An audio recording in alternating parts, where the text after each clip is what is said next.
as I was being humiliated and fired and ushered out the door, he said, look, I know this is hard, but sometimes the most challenging, most humiliating, most defeating things in life are the launch pads for where you're really supposed to be. Not where you want to be, but where you're supposed to be. I mean, as far as I was concerned, I still wanted to be there because I didn't want to admit failure. But he said, it's where you're supposed to be. Welcome to How I Made It in Marketing from Marketing Sherpa. We scour pitches from hundreds of creative leaders and uncover specific examples. Not just trending ideas or buzzword-laden schmaltz. Real-world examples to help you transform yourself as a marketer. Now, here's your host, the Senior Director of Content and Marketing at Marketing Sherpa, Daniel Burstein, to tell you about today's guest. Hey, the client writes the check, so the client makes this decision. I heard this argument so many times in my marketing career. I hate it, but today we're going to bring you a story for why you shouldn't just give clients whatever they ask for. What do you bring to the table? Our guest will also share other stories from what she's made in marketing with lessons like the most fatal blind spot lies in audience knowledge. So true. And keep your friends close and your enemies closer, because enemies can make great partners. I love that. She's also going to share stories from people she collaborated with, where she learned the power that your own stories have to connect with others. Perfect for this podcast. How our peers play a key role in our development as leaders in our field. And last, perfect for our times right now, our COVID pandemic times. Sometimes you just be. We're going to hear about that. Joining us today from our guest, thanks for joining us, Liz Harr, a partner at Hinge. Thanks for joining us, Liz. Thanks so much. I'm happy to be here. All right, so I'm going to quickly look at some things I read on your LinkedIn that sounded fun. You got a Master of International Affairs, International Finance and Economics from Columbia University. You owned a software consulting firm. You are a children's book author. And now your firm's clients have included Deloitte, Accenture, PricewaterhouseCoopers, and many, many more. Tell us briefly, what are you doing right now in your current role?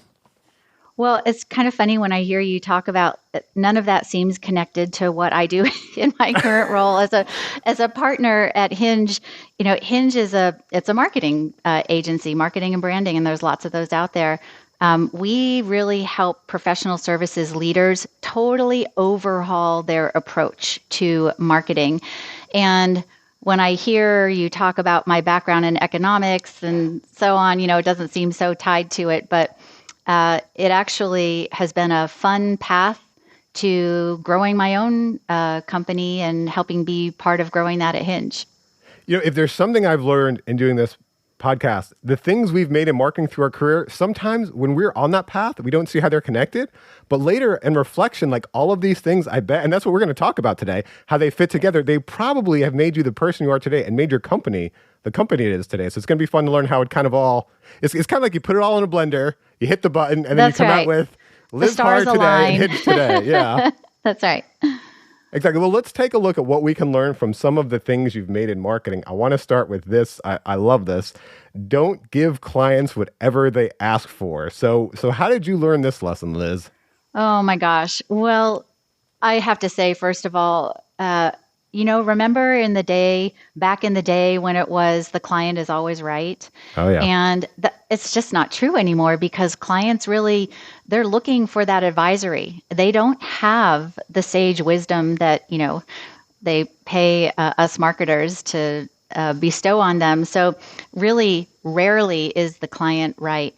And this really came to a full life form when I was working with a client, a team at Hinge that I was leading was working with this client, and they were in the tech space. So, pretty standard IT services, and really they didn't know anything about marketing. And we were doing a bunch of stuff with them, including just teaching them how to really bring visibility to their firm. So they had this idea, they wanted to do a conference. And of course, this is, pre-COVID, when people had big conferences and big gatherings. And they asked us for some help just kind of thinking through a name, first of all. And you got to have a name. So we went through our rigorous process, came up with some what we thought were great names, and they said, yeah, we don't really like those, but we came up with this one the other day. What do you think of this? So they told us the name and, seemed benign enough. It was CapCon, something like that. And I don't know, I just had this intuition that we should look it up. And not because I thought anything in particular. I just, as a marketer, you always pressure test what a client thinks and what they bring to the table. So my team and I checked it out, and we pulled up, we saw, oh, there's lots of CapCons out there. Wonder what this one is. Clicked on it, and we saw images of My Little Pony. I don't know. Have you ever heard of that? It's like a kid's I have toy two daughters. or something. I'm well aware. Okay. Sparkle Pony, I think is one of them. Yeah. Okay. So we saw these My Little Pony. We were like, that's weird. CapCon, or what's the connection to My Little Pony? And so we kept scrolling down the page that we had pulled up, and then we saw like some images of other like kind of like toys, infant toys, and like a rattle, and we were like, what is going on?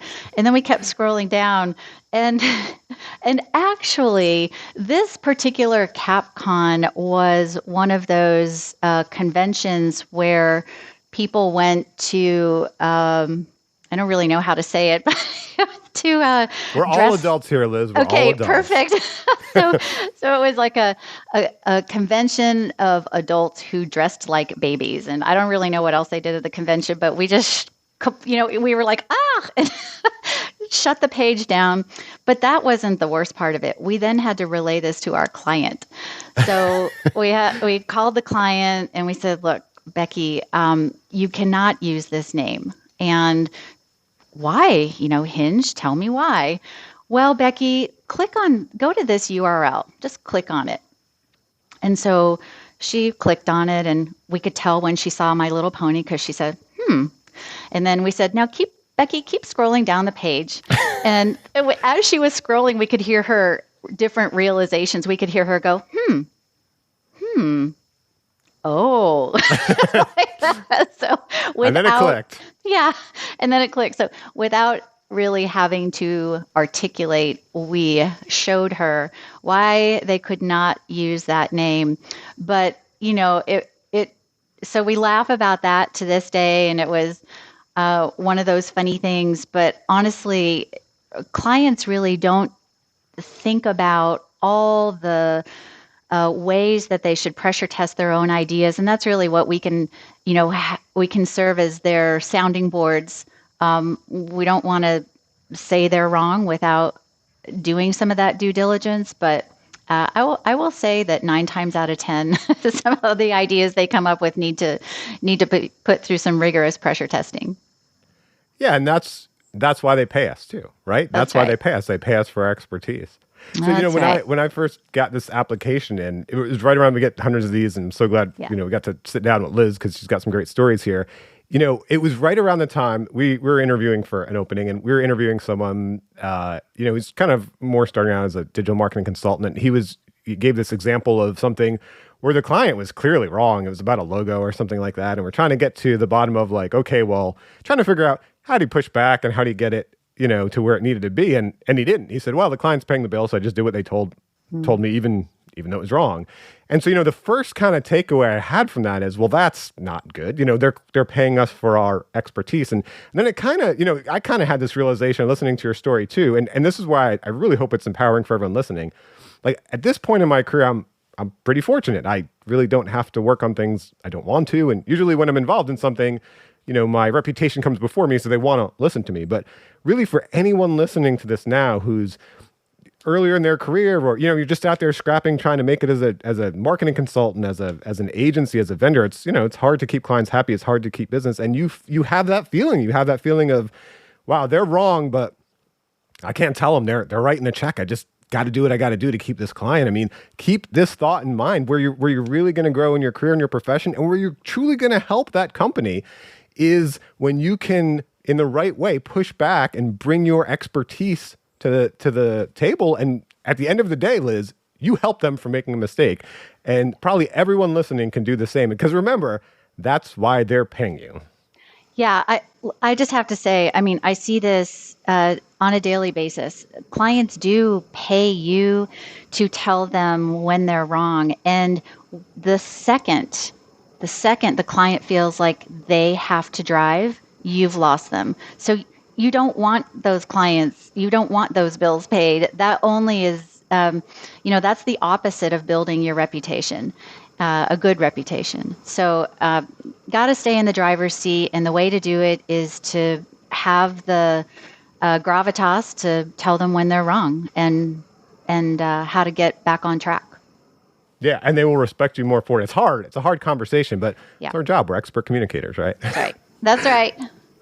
All right, so let's look at your next story. You say the most fatal blind spot lies in audience knowledge. Very tied to the first story you had, because we really can't Yes. push back well against our clients if we don't have audience knowledge. So do you have an example of a client that kind of had this fatal blind spot about their audience knowledge?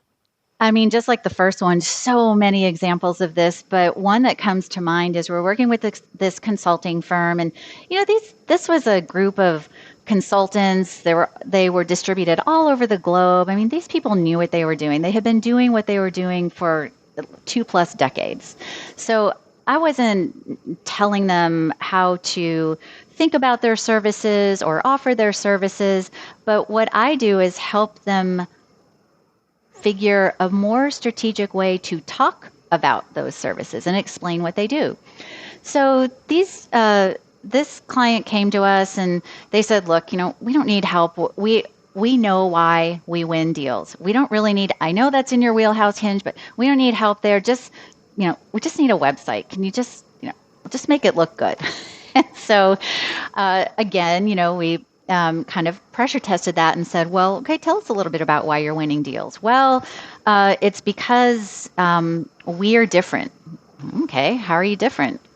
It's the thing, like if you take their logo away from any of their website or any collateral that says we're different, it could apply to hundreds of thousands of other companies out there. So But let me stop you right there too. And just for the Yeah. audience listening, something that Liz is doing so well in communicating this, you're just asking them questions right now, right? You didn't come out and say, I could tell you weren't too sure. You didn't come out and say, hey, you're wrong about this. You just kind of were leading them down a trail by asking them questions. So that's great. Well, right. That's kind of like a Jedi mind trick, right? Where you're really telling them they're wrong, but they're going to tell themselves they're wrong. So Exactly. anyway, yeah, so kept going down that path. Tell me how you're different. Well, the main way we're different is we all come from Big Four backgrounds, but we're not like the Big Four. You're always going to get the A team because that's all we have. Okay, well, I've heard that a couple times before, but okay, let's figure out if there's a way we can work together.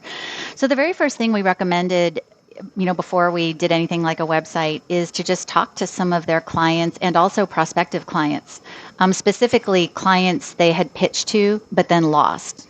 These clients chose somebody else, and that is, I will tell you, that is really the wisest investment a company can make, is capturing the perspective of their target audience before you develop a strategy or tools or anything. So we talked to their prospective clients and their clients, and with the prospective clients, we learned something pretty insightful. We learned that the very reason they were not selected is because of this message around having the A team, only the A team. We're not the Big Four. We got Big Four background, but you're going to get the A team. You're not going to get the B team and the C team like you do at some of these other larger companies that we compete with, and we meaning our client. So we brought that back to them and had to say, look, guys, this message that you've got all over your website, this win theme that you're so confident in, is why you're losing. You just lost to PwC because of that message, because people don't want to pay A team rates for B or C team tasks. They feel comfortable that you've got a deep bench of multiple skill sets and multiple levels. So it was really eye-opening, for this client. But just think of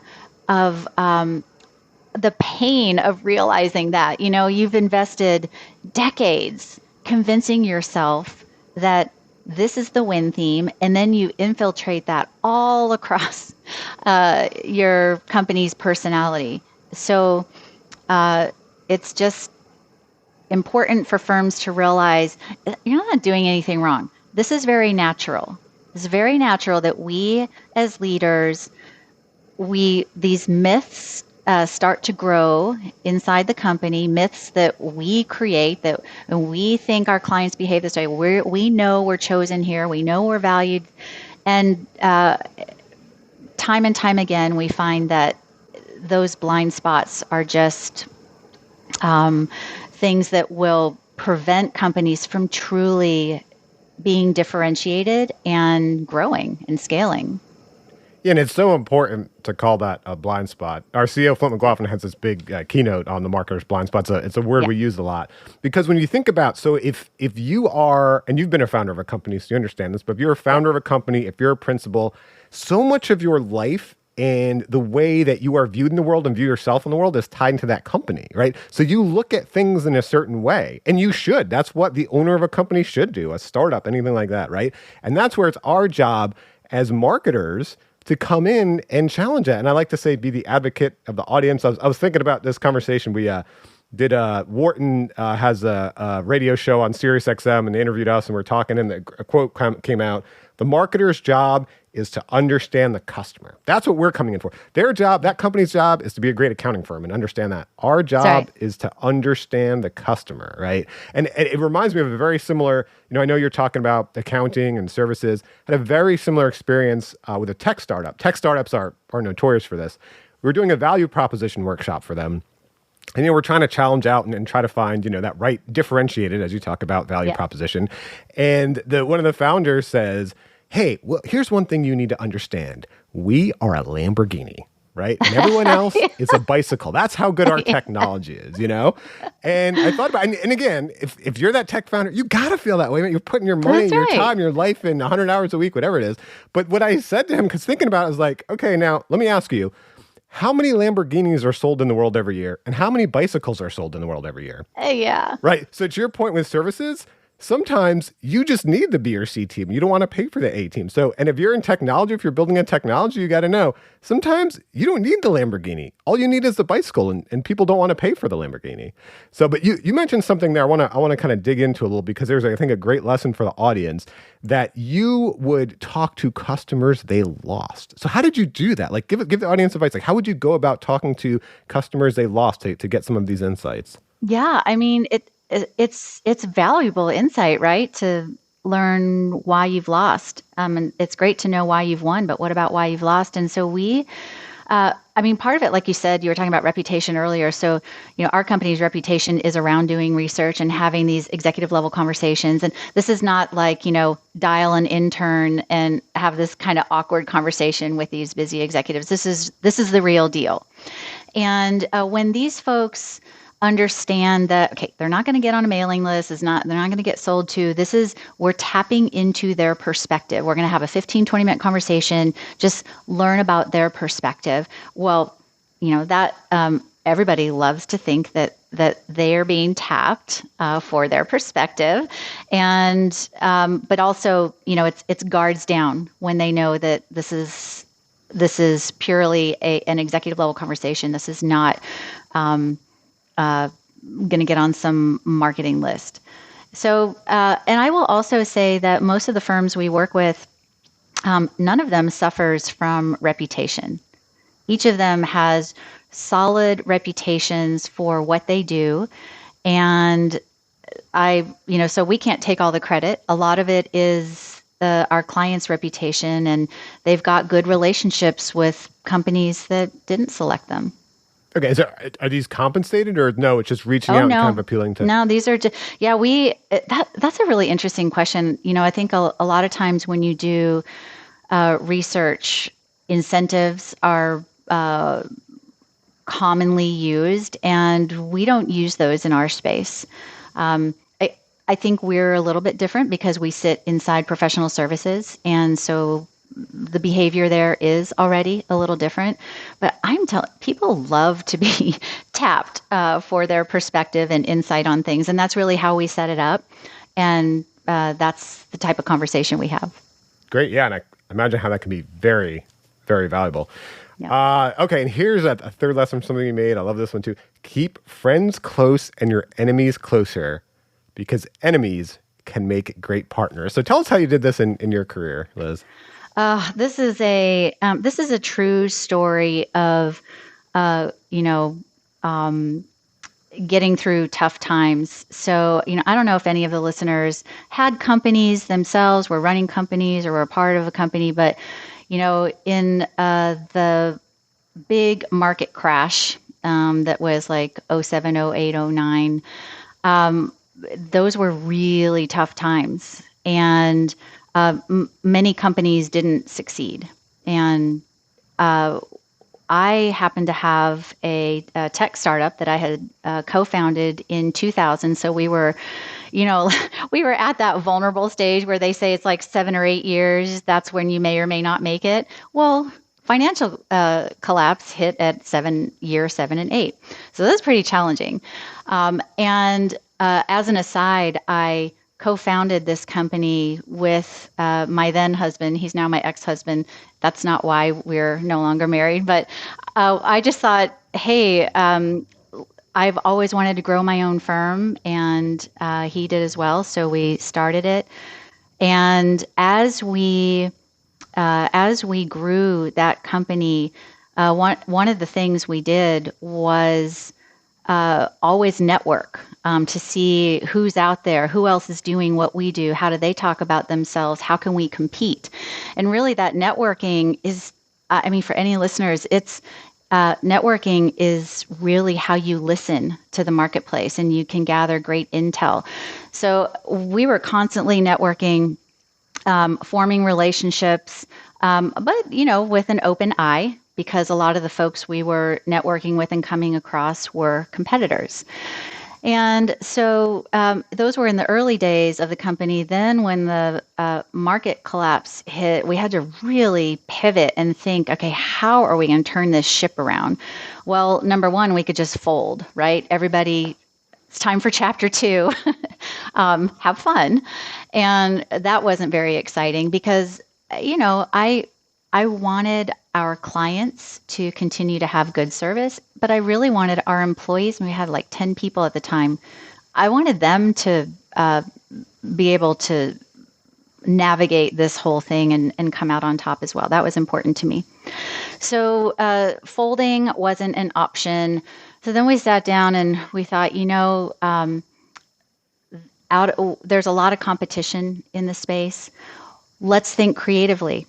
What if we reach out to a couple and just see, does it make sense to join hands, collaborate, and do this thing together? Now that's pretty vulnerable because, people are always, they're like, hold the cards tight to the chest kind of mentality. So when you do something like that, you're kind of opening up and you're almost admitting that things aren't going so well, but I don't think that was a secret. It wasn't going so well for a lot of people. So there was one company in particular that honestly, they were probably our biggest competitor.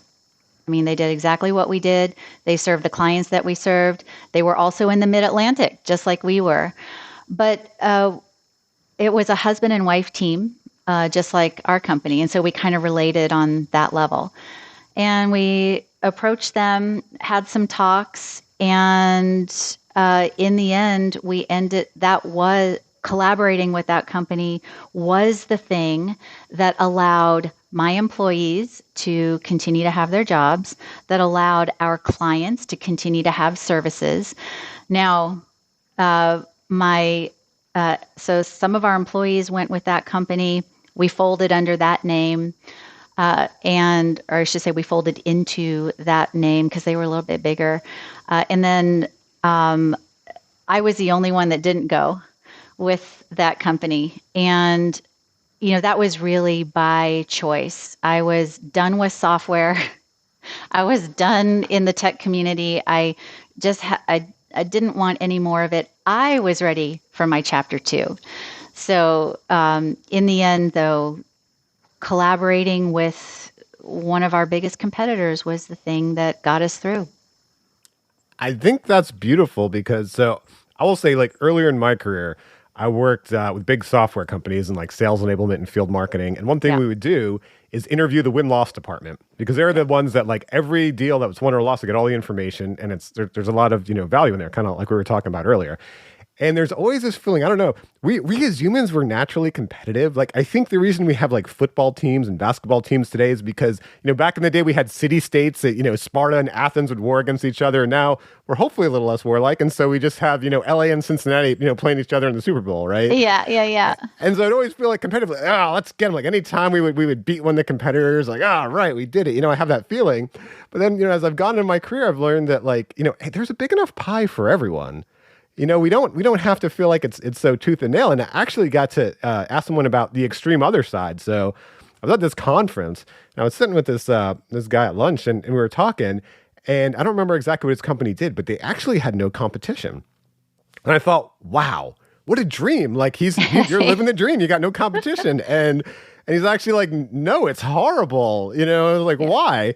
And he's talking about like, well, there's a lot of great things that happen from competition. Like you can, have like industry groups or whatever and learn from each other. He's like, when you have competition, that means there is a segment that you're all selling together. And then, a client can pick from different companies in that competition. When you've got no competition, there's no category for you. There's no one else to work with. And so I thought, wow, I wrote a blog post off it over like why you should thank your competition. And so I encourage everyone. I love that.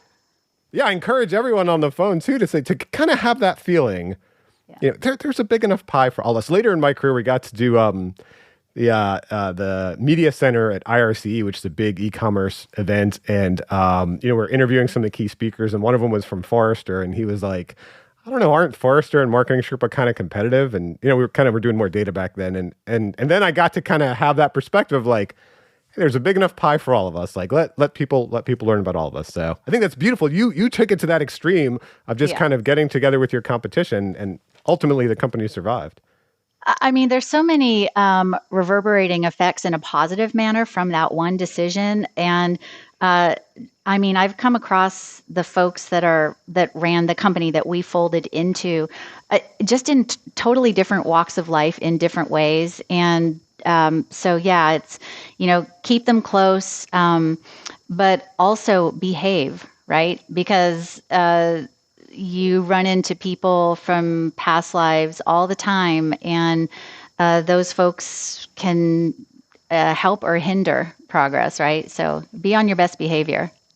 Yeah, I've learned that too. As big as the world is, within industry groups and segment, it's a small community and everyone knows each other. Yeah, that's right.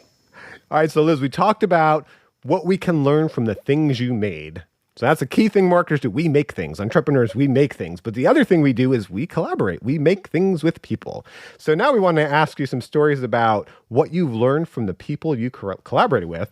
And first, and again, correct me if I get this name wrong, is Junya Shugimoto of the Ministry of Education at Yaoshi Precinct in Osaka. And you learned, again, I think it's perfect for the kind of pandemic days we've been in, but you learned just be. What do you mean by that? How did you learn that? Just listening to that, it's such a calming sentiment, right? It just gives, I love it. I mean, just be. It just gives you permission to be authentic in who you are. No pressure, right? Just be. And yeah, this is one of my favorite stories. So when I graduated from undergrad, I went to University of Missouri, Columbia, and as an undergrad, came to the DC area as an unpaid intern on the Hill, as everybody used to do. And I quickly understood that I really needed to get a paid job. And so one of the things I had studied as an undergrad student was languages. And I loved Japanese because at the time, nobody did Japanese. Everyone was doing like French, Spanish, and then Chinese. So I wanted to be different, study Japanese. And my professor at the time told me about this great program where you can work with the Ministry of Education in Japan, and live there, be in the culture, everything. It just really appealed to me. So I applied and got accepted. And speaking of competition, it was super competitive. So I felt really lucky, right, that I was accepted.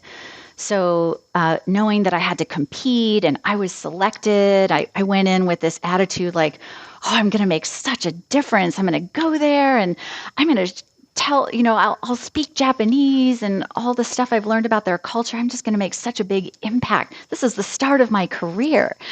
And so I got there, went in with that attitude, and I don't want to create the false impression that I was, egotistical. Or I, never really had that in my system, but I wanted to make an impact. I wanted to put my stamp on something. And so it's probably like a month or so into the job, the person who I reported to, Sugimoto-san, sat down with me and he said, Ha-san. And by the way, my last name is Harr, but in Japanese you pronounce it Ha, and Ha means tooth. So basically I was Miss Tooth. And this is like not very sophisticated, but so he's like, Ha-san. And in his broken English and my broken Japanese, we had this discussion, and it was pretty heart to heart. And what he was communicating to me was, look, you bring a lot to the table. And that is your authenticity, your empathy, just your ability to relate and be human. We didn't hire you, you're 21 years old. We didn't hire you for all this, change the way we run our ministry and the way we educate our kids. And we hired you so that you could learn. And we want to learn a little bit from you. But this is about human relations. That's really what we're doing here, human relations. And it just made such an impact on me because I have taken that literally in all aspects of my life, as a parent, as a spouse, as a leader at my own company, and mentor to lots of other people. And it's just, I think it takes confidence and gravitas and courage to show up and just be. But how much better is everybody else that you just interacted with when you are that authentic, empathetic person, as opposed to the one who's got to put a stamp on something? I mean, that doesn't feel good to anybody. So I am forever grateful that Sugimoto-san took the time to talk to me about that, because I think a lot of leaders just kind of let it go and say, well, there's another one who's got to put their stamp on something. I'm so thankful that he took the time to teach me that lesson. So you've been a leader for a long time now. Have you sat down and had a similar conversation like that with anyone on your team? Oh, absolutely. I mean, we were talking about, so we've been talking about the field of marketing. We were talking about competition earlier. I mean, marketing is hyper competitive, and also marketing, the type of advisory that marketers are hired for is the stuff that grows companies. So this is like real conversation. This is the real deal. And I think I see a lot of people who are early in their careers feel like, oh, I really gotta make a mark here, and I've got to say something really profound. And I think just listening and feeling confident, saying, that's not really my area, but I'm connected with a couple people who that's like their domain expertise. I'm going to bring them into the conversation. That is so much more powerful. And by the way, you look like a solid leader when you can do that, as opposed to feeling like you're the one with all the answers. So yeah, I've said that multiple times to my own team, and also just to people who have come to me for career advice. Yeah, that's so true. I mean, something I learned in my career, like we were talking about earlier, like they're paying you for your opinion.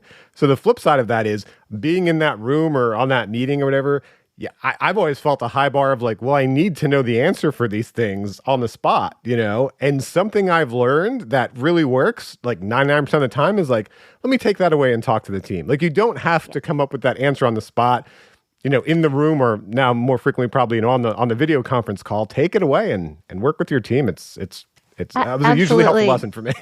Yeah, absolutely. And, just a quick aside, one thing I say to my team all the time is I have succeeded as a leader when I'm no longer the smartest one in the room.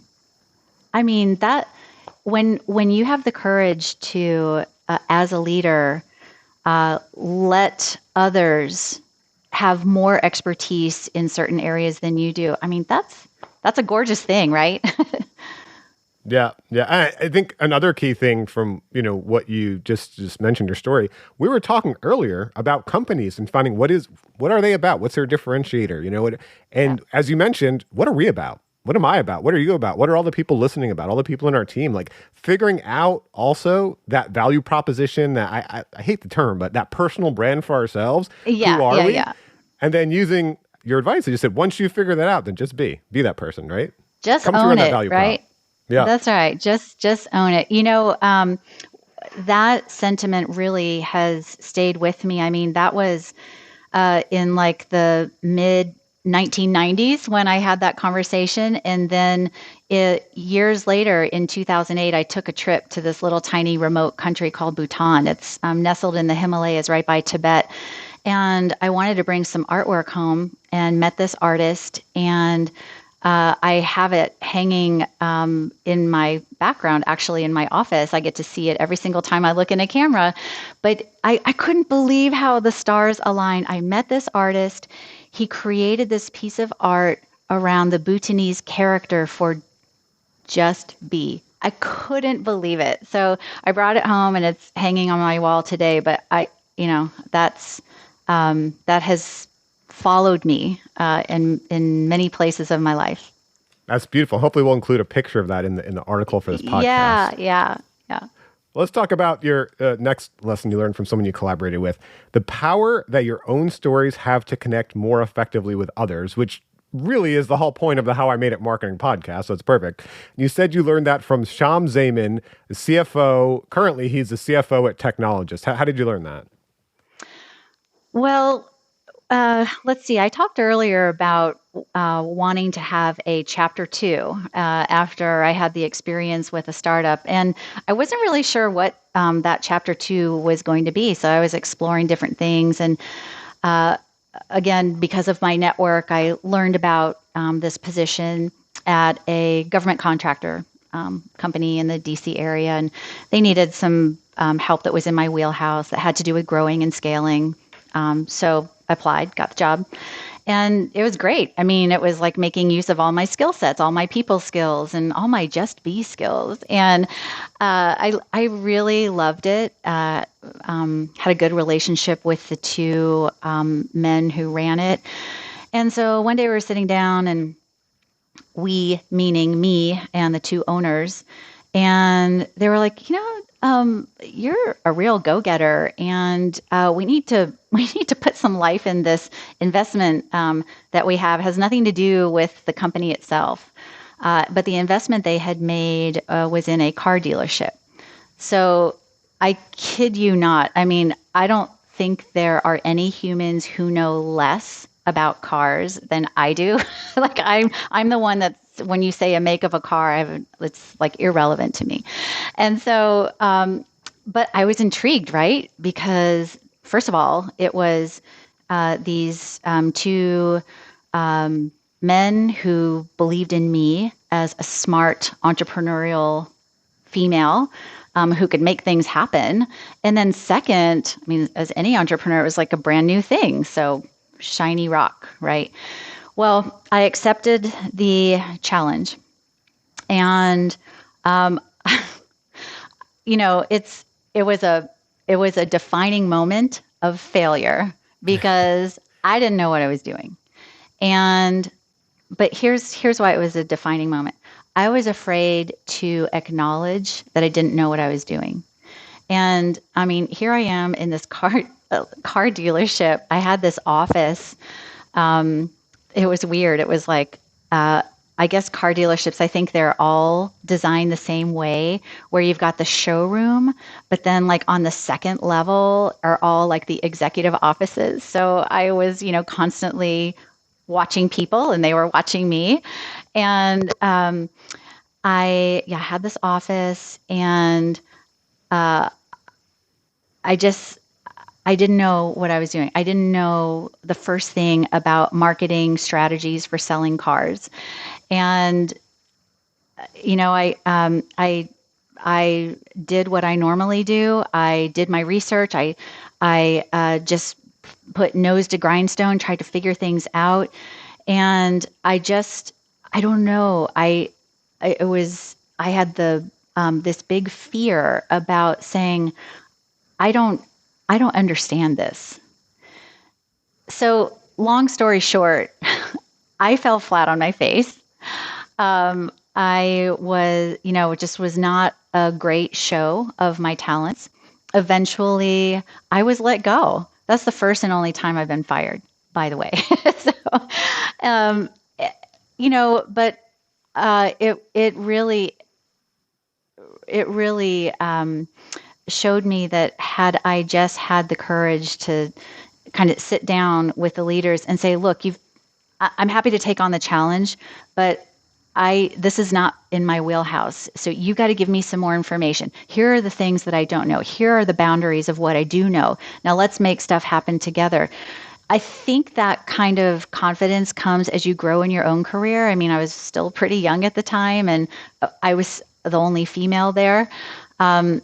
So I felt a lot of pressure, and I think a lot of people still kind of feel that way today. But I'll never forget, my boss, Shams, as I was being humiliated and fired and ushered out the door, he said, "Look, I know this is hard, but sometimes the most challenging, most humiliating, most defeating things in life are the launch pads for where you're really supposed to be. Not where you want to be, but where you're supposed to be." I mean, as far as I was concerned, I still wanted to be there because I didn't want to admit failure. But he said, it's where you're supposed to be. And so that kind of stuck with me. Multiple lessons in that singular experience, but I'm grateful for all of them. I mean, we learn so much from our mistake. We want to have all these successes, but failures are the biggest as teachers in life. So you mentioned the lesson is the power that your own stories have to connect more effectively with others. So I'm guessing then as you went in your career, you were able to use this story to connect with others, because especially marketers, founders, entrepreneurs, leaders, we can be pretty egotistical, right? So once we mention a story like that, I'd imagine can really help you connect with someone and saying like, hey, here's where I failed, and let's kind of open up this conversation. That's right. And I will say that it is, to this day, within the hallways of Hinge, it is kind of a running joke that Liz was a used car salesman, because it's really like not remotely tied to my personal brand today. But it helped become the fabric of your being and made you who you are today. That's right. That's right. So let's talk about the last lesson you learned from collaborating. This was from Lee Fredrickson, who is currently the managing partner at Hinge. You currently work with Lee. You said, our peers play a key role in our development as leaders and experts in our field. So how did you learn this from Lee? Oh, Lee is, first of all, Lee is the consummate entrepreneur and fearless leader that, I want to grow myself into. I mean, he's just done amazing things with all different kinds of companies and startups, and he's been part of taking Hinge to amazing places. And I met Lee actually before I became part of Hinge. When I had the tech startup that I was talking about earlier, probably some people who are listening today can relate to this, but when you're a CEO of a small firm, you need a sounding board. You don't necessarily have that in your staff or the team that works for you. And nor would you want to, right? Like, those aren't appropriate conversations to have with your staff when you're trying to figure out how to grow the company. So Lee and his wife Candace and a couple other business partners, they had a company at the time that was what they provided was executive coaching to specifically to leaders of small companies. So I came across them at a networking event, just good synergy between us. And so I decided to become one of his clients. And so over the course of many years, Lee and I had lots of conversations.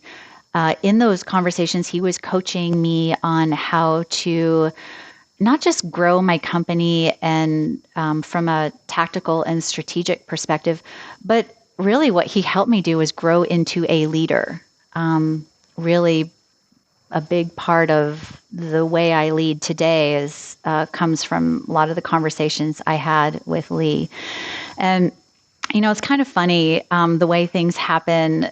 When I remember I was sitting at my desk in my office at this tech startup. He was at one of the coaching sessions, and it happened to be the turning point where it was during the financial collapse, and I was just having the discussion like, what the HE double hockey sticks am I going to do, Lee? How am I going to get my company through this? How am I going to make sure my employees have jobs, my clients, they trusted me. I can't just fold. What do I do? And he,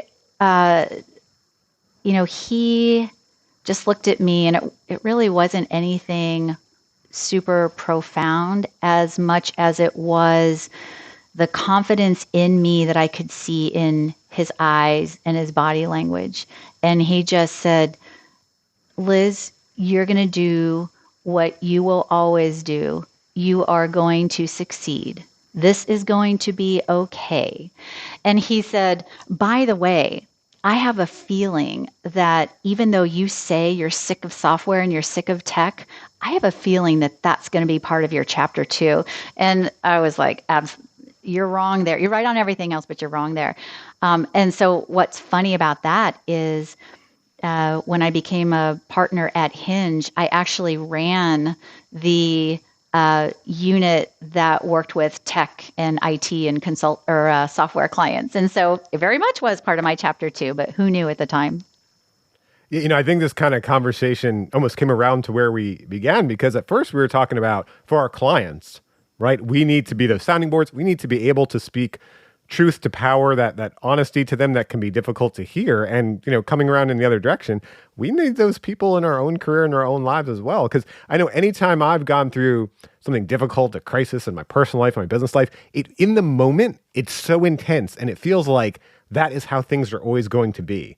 But for others outside of that, they can have that perspective that you don't. That's our blind spot, right? That like, hey, like I've seen you do better things. I've seen you get through tougher things. You're going to get through this, and things will not always be as they are in this moment.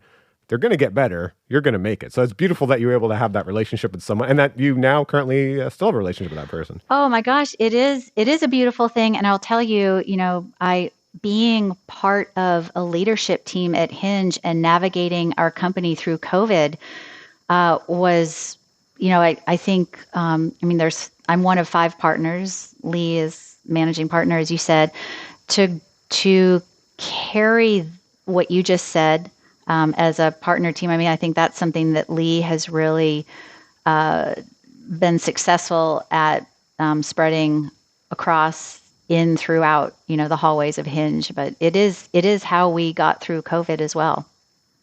Beautiful. Well, let's leave our audience with final words of advice, final piece of advice to them. I want to ask you, what are the key qualities of an effective marketer, in your opinion, Liz?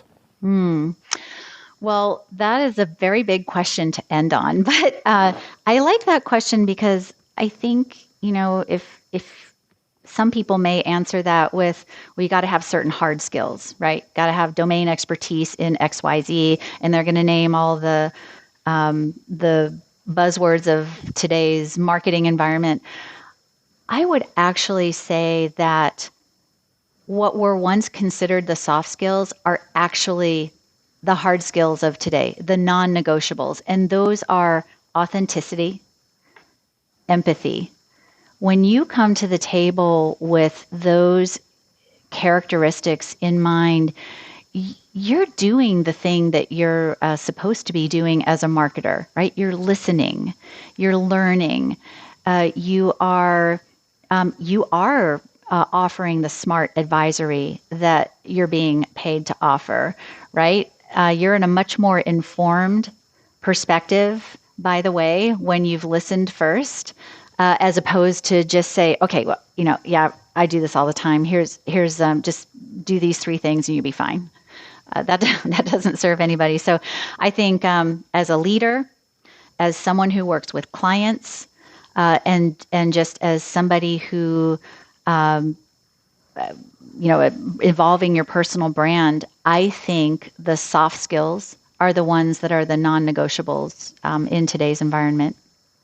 It's so true, but I think we kind of have the measurement fallacy that it's easier to measure the hard skills because you can train for the hard skills, but you can't train for the soft skills. So you look at so many job postings today, and what are they going to have? They're going to have all of those hard skills in there, right? Instead of the things that are more difficult to measure, but are crucial to a successful hire. Yeah, absolutely. Well, thank you for having this discussion today, Liz, sharing all these stories from your career. Thank you so much for joining us. Oh, thank you so much for having me. It was really fun. And thank you to everyone for listening.